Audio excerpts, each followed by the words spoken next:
समस्त को नमस्कार। मु सागरिका महापात्र, शिक्षक प्रशिक्षिका, जिला शिक्षा प्रशिक्षण प्रतिष्ठान मयूरभंज बारिपदा। पिला माने तुमे माने तुम साहित्य सुमन बहिर पाठ 3 रे थिबा जातीय पक्षी प्रसंगटी को पूर्व पाठ मानकरे भल भाबरे आलोचना करि सारिछ। आमे माने आजी सेई जातीय पक्षी पद्यरु किछि प्रश्न उत्तर को नेई तुमे एवं मु आमे किछि प्रश्न पचारिबी। तुमे माने सेई प्रश्न गुड़िकर उत्तर दबा पे चेष्टा करिवो, मने पकेइबो पद्य गुड़ी को एवं भल भाबरे चिंता करी कहिबो। आमे आजी सेई प्रश्न उत्तर कार्यक्रमटी को करिबा।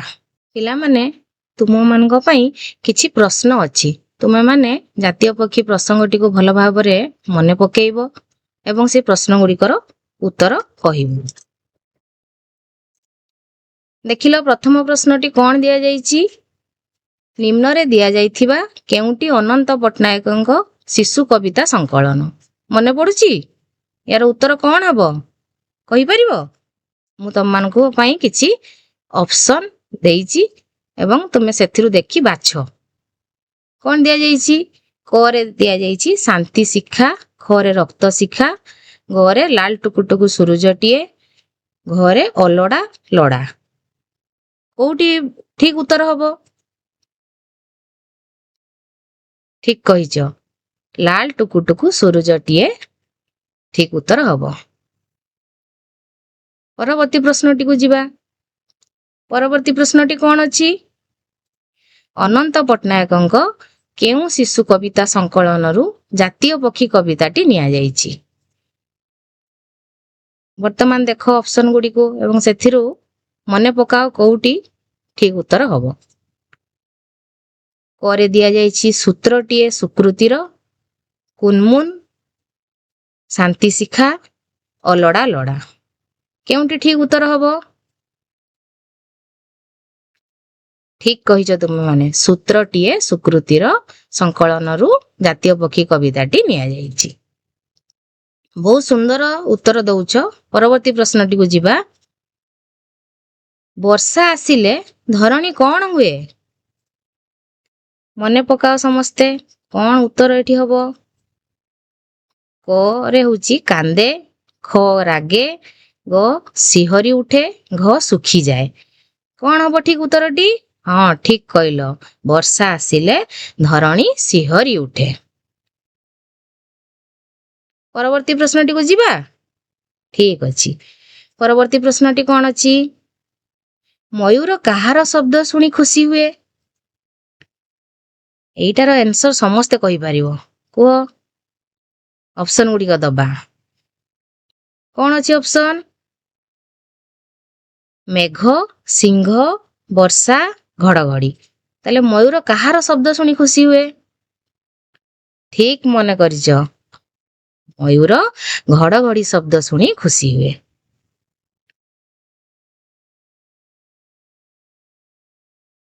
आमे या परे किछि प्रश्न मु तुम मानु किछि संक्षिप्त प्रश्न देबी। तमे माने मध्य तार उत्तर संक्षिप्त रे दबो। चेष्टा करिवो उत्तर दबा पई। वर्तमान आमे ए संक्षिप्त प्रश्न एवं उत्तर गुडी को आलोचना करिवा। मु प्रश्न पचारिबी, तमे उत्तर कहिबो। जो उत्तरटी भूल हेतिबो आमे ताको संशोधन करिवा। प्रथम प्रश्नटी को जिबा। प्रथम प्रश्नटी कौन अछि। जातीय पक्षी कवितार कवि किए। समस्ते कहि परिबो। प्रथमे जते बेले तमरो ए जातीय पक्षी प्रसंगटी पढ़ा जाउथिला सेते बेले कवि परिचय दिया हिथिला एवं सेइठी मध्ये तम मानको कविଙ୍କ विषय बहुत किछि कुहा हिथिला।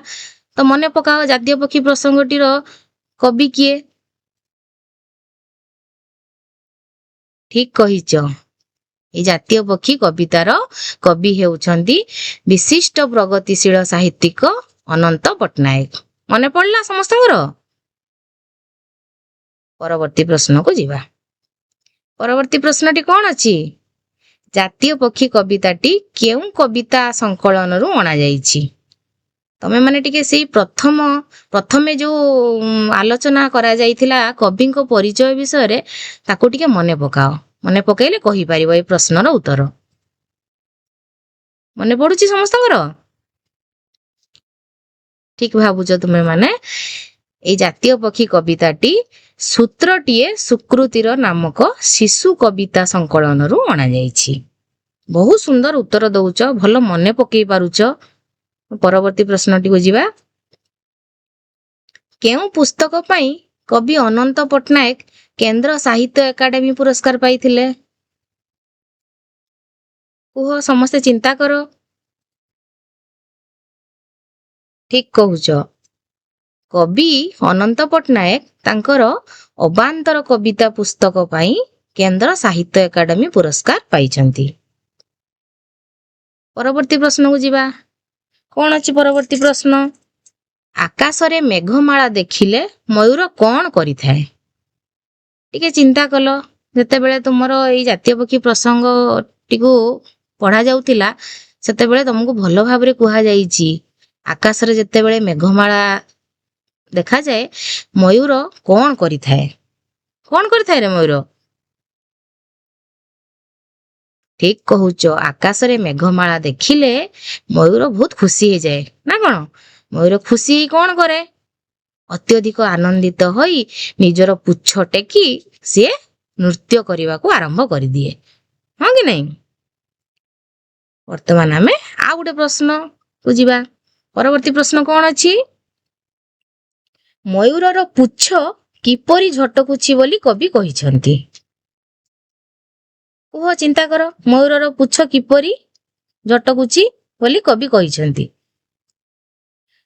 ଠିକ କହୁଛ, ମୟୂରର ପୁଚ୍ଛ ସତେ ଯେମିତି ହୀରା, ନୀଳା ଓ ମୋତି ପରି ଝଟକୁଛି ବୋଲି କବି କହିଛନ୍ତି। ତାହେଲେ ମୟୂର ପୁଚ୍ଛକୁ କବି ହୀରା, ନୀଳା, ମୋତି ଏଇଭଳି ମୂଲ୍ୟବାନ ବସ୍ତୁ ମାନଙ୍କ ସହିତ ତୁଳନା କରିଛନ୍ତି। ପରବର୍ତ୍ତୀ ପ୍ରଶ୍ନ କଣ ଅଛି? ବଜ୍ରର ଶବ୍ଦ ଶୁଣିଲେ ଅନ୍ୟ ପକ୍ଷୀ ମାନଙ୍କର ଅବସ୍ଥା କଣ ହୁଏ? ଯେତେବେଳେ ବିଜୁଳି ଘଡଘଡି ଆସେ ସେତେବେଳେ ସେଇ ଶବ୍ଦ ଶୁଣି ଅନ୍ୟ ପକ୍ଷୀ ମାନଙ୍କର ଅବସ୍ଥା କଣ ହୋଇଥାଏ କହିପାରିବ? ଠିକ ଚିନ୍ତା କରୁଛ, ବଜ୍ରର ଶବ୍ଦ ଶୁଣି ପିକ, ଶୁକ, ସାରି ଏଇଭଳି ସବୁ ପକ୍ଷୀ ମାନେ ଭୟରେ ଚୁପ୍ ହୋଇଯାଆନ୍ତି ଏବଂ ଭୟରେ ସେମାନେ ଲୁଚିକି ରହିଥାନ୍ତି। କିନ୍ତୁ ମୟୂର କଣ କରେ କହିପାରିବ? ବଜ୍ରର ଶବ୍ଦ ଶୁଣିଲେ ଯେମିତି ପିକ, ଶୁକ, ସାରି ଏମାନେ ସବୁ ଭୟରେ ଚୁପ୍ ହୋଇଯାଆନ୍ତି, ସେଇ ଅବସ୍ଥାରେ ମୟୂର କଣ କରେ? ମୟୂର ବଜ୍ରର ଶବ୍ଦ ଶୁଣିଲେ ବାହାରକୁ ପଳେଇ ଆସେ, କାହିଁକି ନା ସେ ଜାଣିଥାଏ ଯେ ୟା ପରେ ମେଘ ବର୍ଷିବ ଏବଂ ମେଘ ବର୍ଷିଲେ ସିଏ ନୃତ୍ୟ କରିବ। ବର୍ତ୍ତମାନ ଆମେ ଆଉ ଗୋଟେ ମଜାଦାର କାମ କରିବା। ତମେ ମାନେ ବହୁତ ଗୁଡେ ପ୍ରଶ୍ନ ଶୁଣିଲ, ପ୍ରଶ୍ନ ଗୁଡିକର ଉତ୍ତର ଦେଲ। ବର୍ତ୍ତମାନ ଆମେ ଆଉ କିଛି କାମ କରିବା। ଯେମିତିକି ମୁଁ କ ସ୍ତମ୍ଭରେ ତମ ମାନଙ୍କ ପାଇଁ କିଛି ଶବ୍ଦ ଆଣିଛି ଏବଂ ଖ ସ୍ତମ୍ଭରେ ସେଇ କ ସ୍ତମ୍ଭ ସମ୍ପର୍କିତ କିଛି ଶବ୍ଦ ଦିଆଯାଇଛି। ତେଣୁ ତୁମେ ମାନେ ଚେଷ୍ଟା କର ଏଇ କ ସ୍ତମ୍ଭରେ ଥିବା ଶବ୍ଦକୁ ଖ ସ୍ତମ୍ଭର ଉପଯୁକ୍ତ ସମ୍ପର୍କ ସ୍ଥାପନ କରି ସେଇ ଶବ୍ଦ ସହିତ ଯୋଡ଼ିବାକୁ ଚେଷ୍ଟା କର ଏବଂ ସେଇ ଶବ୍ଦ ଗୁଡ଼ିକ ତୁମର ଜାତୀୟ ପକ୍ଷୀ ପ୍ରସଙ୍ଗର ପଦ୍ୟର ପାଦ ଗୁଡ଼ିକରେ ମଧ୍ୟ ଅଛି। ତମେ ଚିନ୍ତା କରିବ, ମନେ ପକାଇବ ଏବଂ ଭଲ ଭାବରେ ଚିନ୍ତା କରି କହିବ। ପ୍ରଥମ ଶବ୍ଦଟି କଣ ଅଛି କ ସ୍ତମ୍ଭରେ? ଜଳଦ। ଜଳଦ ସହିତ ଖ ସ୍ତମ୍ଭର କେଉଁ ଶବ୍ଦଟି ଉପଯୁକ୍ତ ସମ୍ପର୍କ ସ୍ଥାପନ କରାଯାଇ ପାରିବ? ଭଲ ଭାବରେ ଦେଖ ଏବଂ ସେଇ ଜାତୀୟ ପକ୍ଷୀ କବିତାଟିକୁ ଭଲ ଭାବରେ ମନେ ପକାଅ। ମନେ ପକେଇଲେ ତମେ ଏଇ କ ସ୍ତମ୍ଭ ଖ ସ୍ତମ୍ଭକୁ ଭଲ ଭାବରେ ଯୋଡ଼ି ପାରିବ। ଜଳଦ ସହିତ ମେଳା ହବ। ଠିକ କହିଛ, କାହିଁକି ନା ଆମେ ଯେତେବେଳେ ଜାତୀୟ ପକ୍ଷୀ ପ୍ରସଙ୍ଗଟିକୁ ପଢୁଥିଲୁ ସେତେବେଳେ ତାର ପ୍ରଥମ ଯୋଉ ପାଦଟି ଥିଲା ସେଇ ପ୍ରଥମ ପାଦରେ ହିଁ ଆମେ ପଢିଛୁ ଜଳଦ ମେଳା, ହଁ କି ନାଇଁ? ଥିଲା କି ନାଇଁ? ମନେ ପଡୁଛି? କଣ ଥିଲା? ଆକାଶେ ବସିଲା ଜଳଦ ମେଳା, ହଁ କି ନାଇଁ? ଠିକ କହିଛ ତୁମେ ମାନେ। ପରବର୍ତ୍ତୀ ଶବ୍ଦଟିକୁ ଯିବା। କ ସ୍ତମ୍ଭରେ ପରବର୍ତ୍ତୀ ଶବ୍ଦ କଣ ଅଛି? ଅଶନି। ଅଶନି ଖ ସ୍ତମ୍ଭର କେଉଁ ଶବ୍ଦ ସହିତ ସମ୍ପର୍କ ସ୍ଥାପନ କରାଯାଇ ପାରିବ? ଠିକ କହୁଛ, ଅଶନି ସ୍ୱନ। ହଁ କି ନାଇଁ? ଆମେ ମଧ୍ୟ ପଢିଥିଲୁ କଣ? ରହି ରହି ଶୁଭେ ଅଶନି ସ୍ୱନ। ସେଇଥିରୁ ଆମେ ସମ୍ପର୍କ ସ୍ଥାପନ କରିପାରିବା। ତାପର ଶବ୍ଦଟିକୁ ଦେଖ, କ ସ୍ତମ୍ଭରେ କଣ ଦିଆଯାଇଛି? କଦମ୍ବ। କଦମ୍ବ ସହିତ ଖ ସ୍ତମ୍ଭର କେଉଁ ଶବ୍ଦଟି ଯୋଡା ଯାଇ ପାରିବ? କଦମ୍ବ ସହିତ ଆମେ କୁସୁମକୁ ଯୋଡି ପାରିବା। କଦମ୍ବ କୁସୁମ, ହଁ କି ନାଇଁ? ପରବର୍ତ୍ତୀ ଶବ୍ଦଟିକୁ ଦେଖ, କଣ ଅଛି? ଶୀତଳ। କ ସ୍ତମ୍ଭରେ ଶୀତଳ ଶବ୍ଦଟିକୁ ଖ ସ୍ତମ୍ଭର ସମୀର ସହିତ ଆମେ ଯୋଡି ପାରିବା। ଶୀତଳ ସମୀର, ହଁ କି ନାଇଁ? ତାପର ଶବ୍ଦଟି କଣ ଅଛି? କ ସ୍ତମ୍ଭରେ ଅଛି ସୁନୀଳ। ସୁନୀଳକୁ ଆମେ ଖ ସ୍ତମ୍ଭର କୋଉ ଶବ୍ଦ ସହିତ ଯୋଡିବା? କାହା ସହିତ ତାର ସମ୍ପର୍କ ସ୍ଥାପନା କରିପାରିବା? ଠିକ କହୁଛ, ସୁନୀଳ ଗ୍ରୀବା। ବର୍ତ୍ତମାନ ତା କ ସ୍ତମ୍ଭର ଆଉ ଗୋଟେ ଶବ୍ଦକୁ ଯିବା, ଷଡଜ। ଷଡଜ ସହିତ ଆମେ ଖ ସ୍ତମ୍ଭର କେଉଁ ଶବ୍ଦକୁ ଯୋଡିବା? ଭଲ ଭାବରେ ଟିକେ ଚିନ୍ତା କର, ମନେ ପକାଅ। ପଦ୍ୟଟିକୁ ମନେ ମନେ ତୁମେ ଭାବିଲେ ହିଁ ଉତ୍ତରଟି କହିପାରିବ।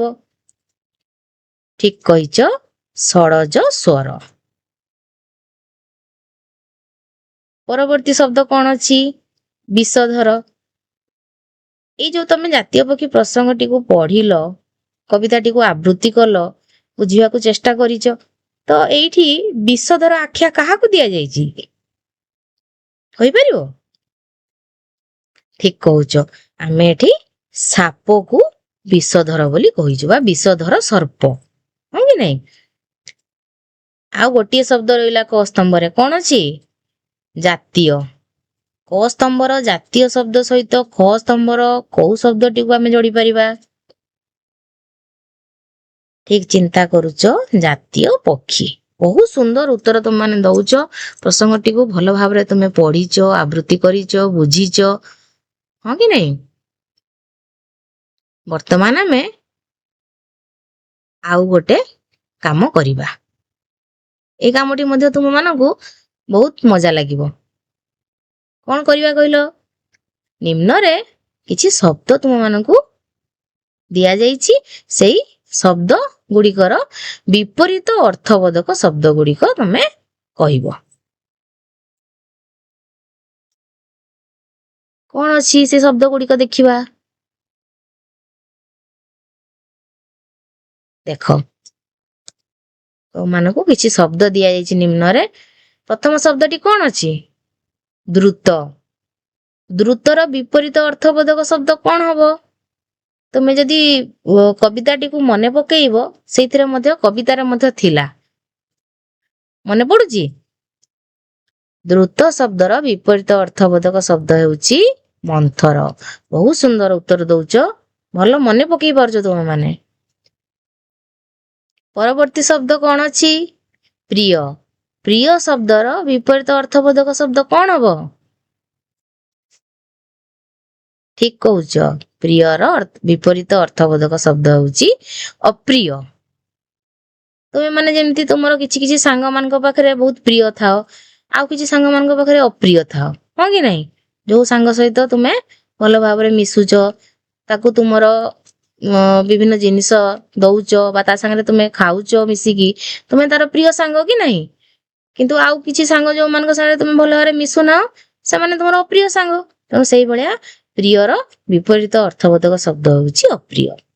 ପରବର୍ତ୍ତୀ ଶବ୍ଦଟିକୁ ଦେଖିବା, କୃପଣ। କୃପଣ ଆମେ କାହାକୁ କହୁରେ? କୃପଣ ଶବ୍ଦଟିକୁ ତମେ ବ୍ୟବହାର କର କି ନାହିଁ? ବେଳେ ବେଳେ ତୁମେ କୁହ କି ନାହିଁ ଅନ୍ୟମାନଙ୍କୁ, ବା ଆମେ ଜଣକୁ କହୁ ଏ ଲୋକଟି ଭାରି କୃପଣ ଅଛି। କୃପଣ ଶବ୍ଦର ଅର୍ଥ କଣ ହେଇଥିବ? ଠିକ ଚିନ୍ତା କରୁଛ, ତେଣୁ ତାର ବିପରୀତ ଅର୍ଥବୋଧକ ଶବ୍ଦ କଣ ହବ? କୃପଣର ବିପରୀତ ଅର୍ଥବୋଧକ ଶବ୍ଦ ହବ ଦାନୀ। ଅର୍ଥାତ୍ ଯିଏ ନିଜର ଜିନିଷ ପତ୍ର ବା ଟଙ୍କା ପଇସା ବା ବିଭିନ୍ନ ଜିନିଷ ଯିଏ ମାଗୁଛି ତାକୁ ଦାନ କରନ୍ତି, ତାକୁ ଆମେ ଦାନୀ କହୁ। ଏବଂ ଯିଏ କିଛି କାହାରିକୁ ଦିଅନ୍ତି ନାହିଁ, ତାକୁ ଆମେ କୃପଣ ବୋଲି ସାଧାରଣତଃ କହିଥାଉ, ହଁ କି ନାଇଁ? ପରବର୍ତ୍ତୀ ଶବ୍ଦଟିକୁ ଦେଖିବା ବୀର। ବୀର ଶବ୍ଦର ବିପରୀତ ଅର୍ଥବୋଧକ ଶବ୍ଦ କଣ ହବ? ଠିକ ଚିନ୍ତା କରୁଛ, ବୀର ଶବ୍ଦର ବିପରୀତ ଅର୍ଥବୋଧକ ଶବ୍ଦ ହଉଛି ଭୀରୁ। ପରବର୍ତ୍ତୀ ଶବ୍ଦକୁ ଦେଖିବା ଅରାତି। ଅରାତି ଶବ୍ଦର ଅର୍ଥ କଣ ରେ? କହିପାରିବ? ହଁ, ଠିକ ଚିନ୍ତା କରୁଛ। ତେଣୁ ଅରାତିର ବିପରୀତ ଅର୍ଥବୋଧକ ଶବ୍ଦ କଣ? ବନ୍ଧୁ। ଅରାତିର ଅର୍ଥ ହଉଛି, ତମେ କହିଲ, ଅରାତି ଅର୍ଥ ହଉଛି ଶତ୍ରୁ। ତେଣୁ ଶତ୍ରୁର ବିପରୀତ ଶବ୍ଦ ଆମେ ବନ୍ଧୁ ବୋଲି କହିପାରିବା, ହଁ କି ନାହିଁ? ପରବର୍ତ୍ତୀ ଶବ୍ଦକୁ ଯିବା ମୈତ୍ରୀ। ମୈତ୍ରୀର ବିପରୀତ ଅର୍ଥବୋଧକ ଶବ୍ଦ କଣ ହବ? ଚିନ୍ତା କର, ଚିନ୍ତା କର, ଚିନ୍ତା କରି ଭଲ ଭାବରେ କୁହ। ଠିକ ଚିନ୍ତା କରୁଛ, ଭଲ ଉତ୍ତର ଦଉଛ। ମୈତ୍ରୀର ବିପରୀତ ଅର୍ଥବୋଧକ ଶବ୍ଦ ହେଉଛି ଶତ୍ରୁତା। ଠୁଳର ବିପରୀତ ଅର୍ଥବୋଧକ ଶବ୍ଦ କଣ ହବ? ଠୁଳ ଅର୍ଥ କଣ କହିପାରିବ? ଗୋଟେ ଜାଗାରେ ଠୁଳ ହୋଇ ରହିବାକୁ, ଗୋଟେ ଜାଗାରେ ରହିବାକୁ ଆମେ କହୁଛେ ଠୁଳ। ତାହେଲେ ଠୁଳର ବିପରୀତ ଅର୍ଥବୋଧକ ଶବ୍ଦ କଣ? ଠିକ ଚିନ୍ତା କରୁଛ, ଏଣେ ତେଣେ ରଖିବା, ବା ତାକୁ ଆମେ କହିପାରିବା ବିକ୍ଷିପ୍ତ। ଠୁଳର ବିପରୀତ ଅର୍ଥବୋଧକ ଶବ୍ଦ ହେଉଛି ବିକ୍ଷିପ୍ତ। ବହୁତ ସୁନ୍ଦର ଉତ୍ତର ତମେ ମାନେ ଦଉଛ। ବର୍ତ୍ତମାନ ଆମେ ପ୍ରଥମ ପ୍ରଶ୍ନକୁ ଯିବା। ପ୍ରଥମ ପ୍ରଶ୍ନଟି କଣ ଅଛି? କବି ଅନନ୍ତ ପଟ୍ଟନାୟକ କେଉଁ ପ୍ରକାରର ସାହିତ୍ୟିକ ଏବଂ କେଉଁ ପୁସ୍ତକ ପାଇଁ ସେ ପୁରସ୍କୃତ ହୋଇଥିଲେ? ତମେ ମାନେ ସେଇ ପ୍ରଥମ ଦିନର ପାଠଟିକୁ ମନେ ପକାଅ। ସେଠି ଯୋଉ ତମକୁ କବି ପରିଚୟ ବିଷୟରେ କୁହାଯାଇଥିଲା, ସେଇଥିରେ ତାକୁ ତମେ ଯଦି ମନେ ପକେଇବ, ସେଇଥିରେ ତୁମେ ୟାର ଉତ୍ତର ପାଇପାରିବ। ମନେ ପଡୁଛି? ଠିକ ଅଛି, ଆମେ ଉତ୍ତରଟିକୁ ଦେଖିବା। କଣ ହବ ୟାର ଉତ୍ତର? କବି ଅନନ୍ତ ପଟ୍ଟନାୟକ ଜଣେ ପ୍ରଗତିଶୀଳ ଆଧୁନିକ ଓଡ଼ିଆ କବି ଏବଂ ଶିଶୁ ସାହିତ୍ୟିକ ଅଟନ୍ତି। ସେ ତାଙ୍କର ଅବାନ୍ତର ପୁସ୍ତକ ପାଇଁ କେନ୍ଦ୍ର ସାହିତ୍ୟ ଏକାଡେମୀ ପୁରସ୍କାର ପାଇଛନ୍ତି। ମନେ ପଡିଲା ଏଥର ତମମାନଙ୍କର? ଠିକ ଅଛି, ପରବର୍ତ୍ତୀ ପ୍ରଶ୍ନକୁ ଯିବା। ପରବର୍ତ୍ତୀ ପ୍ରଶ୍ନଟି କଣ ଅଛି ରେ? ବର୍ଷା ଆଗମନରେ ପ୍ରକୃତିର ରୂପ କିପରି ହୋଇଥାଏ? ଯେତେବେଳେ ବର୍ଷା ଆସେ, ସେତେବେଳେ ପ୍ରକୃତିର ରୂପ କିପରି ଦେଖାଯାଏ, ସେଇ ବିଷୟରେ ପଚରା ଯାଇଛି ତମମାନଙ୍କୁ। ତମମାନେ ଟିକେ ଚିନ୍ତା କର। ଚିନ୍ତା କରି ୟାର ଉତ୍ତର ଅତି କମରେ 2 ଧାଡିରେ ଦବା ପାଇଁ ଚେଷ୍ଟା କର। ଠିକ ଅଛି, ଆମେ ଦେଖିବା ୟାର ଉତ୍ତର କଣ ହବ। ତମମାନେ ଠିକ କହିଲ କି ନାହିଁ? ଠିକ କହିଛ ତମମାନେ। ବର୍ଷା ଆଗମନରେ ଆକାଶରେ ମେଘମାଳା ଜମିବା ସହିତ ବିଜୁଳି ମାରେ, ବଜ୍ରପାତ ହୁଏ, ବଣରେ କଦମ୍ବ ଫୁଲ ଫୁଟିବା ସହିତ ଚାରିଆଡେ ଶୀତଳ ପବନ ବହିଥାଏ। ତେଣୁ ସେଇ ସମୟରେ ପ୍ରକୃତିର ରୂପ ଏଇଭଳିଆ ହୋଇଥାଏ, ହଁ କି ନାହିଁ? ବର୍ଷା ଯେତେବେଳେ ଆସେ, ପ୍ରକୃତିର ରୂପ ଆମେ ଏଇଭଳିଆ ଦେଖିବାକୁ ପାଇଥାଉ। ପରବର୍ତ୍ତୀ ପ୍ରଶ୍ନଟିକୁ ଯିବା। ମେଘକୁ ଦେଖିଲେ ମୟୂର କିପରି ପ୍ରତିକ୍ରିୟା ପ୍ରକାଶ କରେ? ଯେତେବେଳେ ମେଘ ମୟୂରକୁ ଦେଖେ, ସେତେବେଳେ ତାର ପ୍ରତିକ୍ରିୟା କଣ ହୋଇଥାଏ? କଣ ହୋଇଥାଏ ଚିନ୍ତା କରିପାରୁଛ? ଠିକ କହୁଛ ତୁମେ ମାନେ। ମେଘକୁ ଦେଖିଲେ ମୟୂର ଆନନ୍ଦରେ ମାତି ଉଠେ ଏବଂ ନିଜର ସୁନୀଳ ଗ୍ରୀବା ଢଳାଇ ପୁଚ୍ଛ ଟେକି ନୃତ୍ୟ କରେ। ସେ ଗର୍ବରେ ନିଜର ଛବିଳ ଛାତିକୁ ଫୁଲାଇ ଠିଆ ହୁଏ। ପରବର୍ତ୍ତୀ ପ୍ରଶ୍ନଟି ଦେଖିବା କଣ ଅଛି। କଣ ଅଛି ରେ ପରବର୍ତ୍ତୀ ପ୍ରଶ୍ନ? ପରବର୍ତ୍ତୀ ପ୍ରଶ୍ନଟି ଅଛି, ମୟୂରର ପେଖନାର ସୌନ୍ଦର୍ଯ୍ୟ କିପରି ବର୍ଣ୍ଣନା କରିଛନ୍ତି? କିଏ? କବି କିପରି ବର୍ଣ୍ଣନା କରିଛନ୍ତି? ଏଠି ମୟୂରର ପେଖନା ଅର୍ଥ କଣ? ମୟୂରର ପୁଚ୍ଛ। ମୟୂରର ପୁଚ୍ଛର ସୌନ୍ଦର୍ଯ୍ୟକୁ କବି କିପରି ଭାବେ ବର୍ଣ୍ଣନା କରିଛନ୍ତି? ଟିକେ ଭାବ ସମସ୍ତେ, ୟାର ଉତ୍ତର କଣ ହବ? ଠିକ ଚିନ୍ତା କରୁଛ ତୁମେ ମାନେ। ଆମେ ଉତ୍ତରଟିକୁ ଆଲୋଚନା କରିବା। ମୟୂରର ପୁଚ୍ଛ ଅନେକ ରଙ୍ଗ ଲୁଚକାଳି ଖେଳୁଥିବା ପରି ମନେ ହୁଏ। ଏଥିରୁ ହୀରା, ନୀଳା, ମୋତି ଭଳି ଚମକ ବାହାରେ, ଯାହା ଶହ ଶହ ସୌନ୍ଦର୍ଯ୍ୟକୁ ବଳିଯାଏ। ବର୍ତ୍ତମାନ ଆମେ ଆଉ ଗୋଟେ ପ୍ରଶ୍ନଟି ଦେଖିବା। କଣ ଦିଆଯାଇଛି ପ୍ରଶ୍ନ? ପଢିପାରୁଛ କି ପ୍ରଶ୍ନଟି? କଣ ଅଛି? ପ୍ରଶ୍ନଟି ହେଉଛି, ବଜ୍ରପାତ ସମୟରେ ଅନ୍ୟ ପକ୍ଷୀ ଓ ମୟୂର ମଧ୍ୟରେ କି ପ୍ରଭେଦ ଦେଖାଯାଏ? ଯେତେବେଳେ ବଜ୍ରପାତ ହୁଏ, ବିଜୁଳି ମାରେ, ସେତେବେଳେ ଅନ୍ୟ ପକ୍ଷୀ ଏବଂ ମୟୂର ଏମାନଙ୍କ ଭିତରେ ଆମେ କଣ ପ୍ରଭେଦ ଦେଖିଥାଉ? ଚିନ୍ତା କର, ସମସ୍ତେ ଚିନ୍ତା କରି ଏହାର ଉତ୍ତର ଦେବା ପାଇଁ ଚେଷ୍ଟା କର। ଠିକ କହୁଛ, ମାନେ ଭଲ ଭାବରେ ଚିନ୍ତା କରି ଯାହା କହୁଛ ଠିକ କହୁଛ। ସମସ୍ତେ ମନେ ରଖିଛ ପାଠକୁ ନା? ତାହେଲେ ଉତ୍ତରଟି କଣ ହବ? ବଜ୍ରର ଭୟଙ୍କର ଶବ୍ଦ ଶୁଣି ପିକ, ଶୁକ, ସାରି ଭଳି ପକ୍ଷୀମାନେ ଭୟରେ ଚୁପ୍ ହୋଇଯାଇଥାନ୍ତି, କିନ୍ତୁ ମୟୂର ଭୟ ନ କରି ଷଡ଼ଜ ସ୍ୱରରେ ମେଘକୁ ସ୍ୱାଗତ ଜଣାଇଥାଏ। ପରବର୍ତ୍ତୀ ପ୍ରଶ୍ନଟିକୁ ଯିବା। କଣ ଅଛି ରେ ପରବର୍ତ୍ତୀ ପ୍ରଶ୍ନ? ପରବର୍ତ୍ତୀ ପ୍ରଶ୍ନ ହେଉଛି, ମୟୂର ମେଘକୁ କେଉଁ କେଉଁ ସ୍ଥାନ ପାଇଁ ଜଳ ମାଗିଛି? ମୟୂର ଯେତେବେଳେ ଆକୁଳ ନିବେଦନ କରେ କାହାକୁ? ମେଘକୁ।